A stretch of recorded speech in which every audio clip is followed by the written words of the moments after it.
పసుపు సుమారు 9 నెలలు పసుపు ఇత్తనం పోసినప్పటి నుంచి పసుపు దొబ్బి ఉడకబెట్టి ఎండబెట్టి గంజికి తీసుకుపోయిన దాకా రైతు ఎంత యాతన పడతాడు, ఎంత ఇబ్బంది పడతాడు, ఇవన్నీ అనుభవించినాం. కాబట్టి ఈరోజు ఎక్కడన్నా ప్రభుత్వంలో ఇంత పెద్ద ఉన్నతమైన స్థానాలలో ఉన్నా ఈరోజు ప్రజాప్రతినిధులుగా మీ అందరి ఆశీర్వాదంతో ఎన్నికైనా నిరంతరం రైతుల గురించి పోరాడుతున్నాం. అంటే ఈ వాల్యూ యాడెడ్ ఎందుకంటే ఇది ఒకటే కాదు, రైతులు దీన్ని బట్టి మీరు ఒక పసుపు మీదనే పరిమితం కాకండి, ఇంకా మీరు చాలా రంగాలను వదిలిపెడుతున్నారు. మీకు రైతులు వ్యాపార రంగంలో, దీనికి ప్రధాన ఉద్దేశం ఏంటంటే రైతు వ్యాపార రంగంలోకి పోవాలంటే రైతు ఉత్పత్తి కాదు, మీకు కావాల్సిన మోటార్లు కావచ్చు, కావాల్సిన సిమెంట్ రేకులు కావచ్చు, కావాల్సిన హార్డ్వేర్ షాపులు కావచ్చు, సిమెంట్ షాపులు కావచ్చు, స్టీల్ షాపులు కావచ్చు, వందలాది వ్యాపార అవకాశాలు ఉన్నాయి. మనం పండించిన పంటకే వ్యాపారాలు చేసిన అవసరం లేదు. ఇది కూడా ఒకసారి ఆలోచించండి. ఎక్కడ చూసినా రైతులు వ్యాపార రంగం కనబడతలేరు. స్టీల్ షాప్ కూడా చూసినా వేరేడు కనబడుతున్నాడు, సిమెంట్ షాప్ చూసినాడు వేరేడు కనబడుతున్నాడు. మళ్ళీ రైతులే ఇక్కడ ఉన్న మేజర్ కన్జ్యూమర్స్ వచ్చి మొత్తం రైతులే. కాబట్టి మీరు ఆ రంగాలలో కూడా ఉండి. కొంతమంది ఏం చేస్తున్నారంటే రైతులు ఈ మధ్యన, ఎందుకంటే ఈ ప్రాంతం నాదే కాబట్టి, ఇంకా మా కొలిపాకల్లో మా మేనత్త ఉంటుంది, మునరాబాద్లో మా అక్కు ఉంటుంది కాబట్టి ఇక్కడ చాలా మంది ఈ రెడ్డిస్ లేకపోతే రైతులు వేరే వ్యవహారాలు కావచ్చు కొద్దిగా వ్యవసాయం రాగానే పిల్లల్ని అమెరికా పంపిస్తున్నారు. ఆ అమెరికాలో కూడా ఏం సుఖపడతలేరు వాళ్ళు.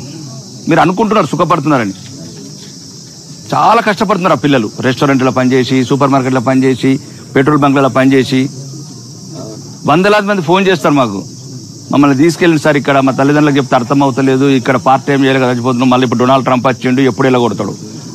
మీరు ఇది కూడా ఆలోచించండి. మీ బిడ్డలని అక్కడెక్కడో ₹1,00,000, ₹1,50,000 మన కష్టం ఉన్నప్పుడు, మనకు ఆరోగ్యం బాగాలేనప్పుడు అక్కడ వచ్చేది లేదు, చూసేది లేదు. అక్కడ రావాలంటే ఆ కంపెనీలో ఉద్యోగం ఉండదు. మరీ ముఖ్యంగా గ్రామాలల్లో ఈ రైతుల మధ్యన వైషమ్యాలు, వర్గాలు, పార్టీలు తగ్గించండి. రైతుకు ఒకటే కులం ఉండాలి, రైతుకు కులం ఒకటే ఉండాలి, పార్టీ ఒకటే ఉండాలి. ఏ పార్టీ అనేది రాజకీయాలు వేరు. ఎలక్షన్స్ వచ్చినప్పుడు నిర్ణయించుకోండి.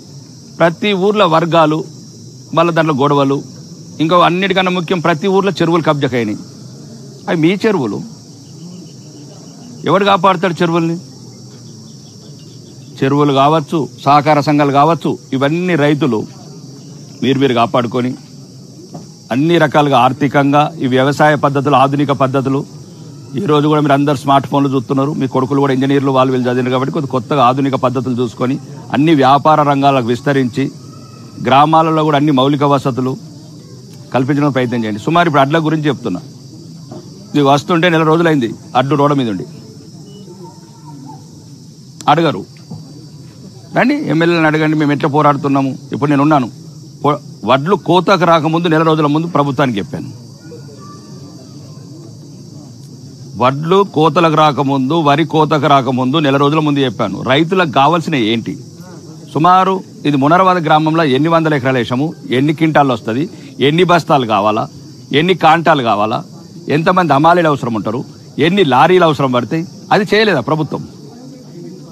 ఇప్పటి వరకు కూడా ఏడుస్తూనే ఉన్నారు రైతులు. మొత్తం ఆర్మూరు, ఈ ప్రాంతం అంతా, నిజామాబాద్ జిల్లా అంతా ప్రాంతం అంతా ఏడుస్తున్నారు. మొన్న కలెక్టర్కి ఫోన్ చేస్తే, గౌరవనీయ సుదర్శన్ రెడ్డి గారికి ఫోన్ చేస్తే, నాయకులకు ఫోన్ చేస్తే ఏమంటున్నారు? నూక శాతం ఎక్కొచ్చింది. ఎండలు ఎండినప్పుడు నూక శాతం రాకపోతే ఏమొస్తుంది? మీరు టైంకి కొనకనే పోతురి, టైంకి తీసుకోకనే పోతురి. ఒకళ్ళు అంటారు మేము సన్నాలకు 500 ఎక్కిస్తున్నాం కానీ రైతులు పెట్టిండ్రు. ఎందుకు ఇస్తామన్నాం? మనం ఇస్తామన్నాం కాబట్టి రైతులు పెట్టిండ్రు. మాకు ఎప్పుడైతే వరి నాట్లు వేసినప్పుడు ప్రభుత్వానికి మొత్తం లెక్కలు ఉంటాయి. ఈరోజు తెలంగాణ మొత్తం అతకుతకలమైంది, రైతు బతుకు నడి రోడ్డు మీద ఉన్నది. వీటిలో కూడా పోరాటం నేర్చుకోండి. మీరు పండించిన వడ్లే అవి, మీరు పండించిన పొలాలే. ఈరోజు ఏ రోడ్డు మీద చూసినా రాలేదు. నూక శాతం 50% వెళ్ళిపోయింది. రైస్ మిల్లు కొంటలేడు. రైస్ మిల్ ఎందుకు కొంటాడు? వాడు వ్యాపారి కదా. ఎంతవరకు నూక శాతంతో ఇప్పటికి 100 సార్లు మాట్లాడాను కలెక్టర్తో. సార్ రైతులను చూస్తే బాధ అనిపిస్తుంది సార్. రోడ్డు మీద రోజు తాటిపత్రగా అప్పుడు వడగొట్ల వాన ఎప్పుడు వస్తుందా, మొగులు ఎప్పుడు అవుతుందా. కాబట్టి దయచేసి మీరు రైతులు కూడా కొంత చైతన్యం తెచ్చుకోండి. పార్టీలకు అతీతంగా రైతులందరూ ఒకటిగండి. స్థానిక శాసనసభ్యులు, మంత్రులు ఎవరైతే ఉంటారో వాళ్ళని నిలదీయండి.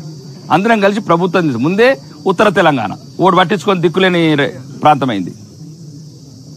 ఎక్కడ చూసినా వడ్లు అంటే ఇట్లాంటి రైతుల సమస్యల మీద ముక్కుని ఉండండి. ఈ చెరువు లాంటి అంది కాపాడుకోండి. గ్రామాలల్లా కులాలకు అతీతంగా ఉండండి. ఇది కూడా లాస్ట్ ఒకటి చెప్తాను, ఎందుకంటే సోదరుడు మాట్లాడుతున్నది కాబట్టి. ఇట్లనే ఉండే ఇట్లాంటి ఫ్యాక్టరీలు కట్టుకున్నారు, ఇట్లాంటి మేడలు కట్టుకున్నారు, ఇట్లాంటి పొలాలు ఉంచుకున్నారు, కొద్ది 20 తులాల బంగారం కొనుక్కున్నారు, పిల్లగాళ్ళ కార్లు కొన్నారు, బైకులు కొన్నారు. ఒక 80 ఏళ్ళ కింద కాశ్మీర్లో, వెస్ట్ బెంగాల్లో ఇట్లనే ఫ్యాక్టరీలు కట్టుకున్నారు, భూములు కొనుక్కున్నారు, ఒడ్డు పోసుకున్నారు, ఓరం కోసుకున్నారు, 2 అంతల మేడ కట్టుకున్నారు, ఇంటి మూట కారు పెట్టుకున్నారు, పిల్లల్ని మంచిగా చదివించుకున్నారు. ఇప్పుడు లేరు, అన్ని బదిలిపోయి పారిపోయి వచ్చిండ్రు. ఇవన్నిటితో పాటు దేశం ఎటుపోతుంది, ధర్మం ఎటుపోతుంది?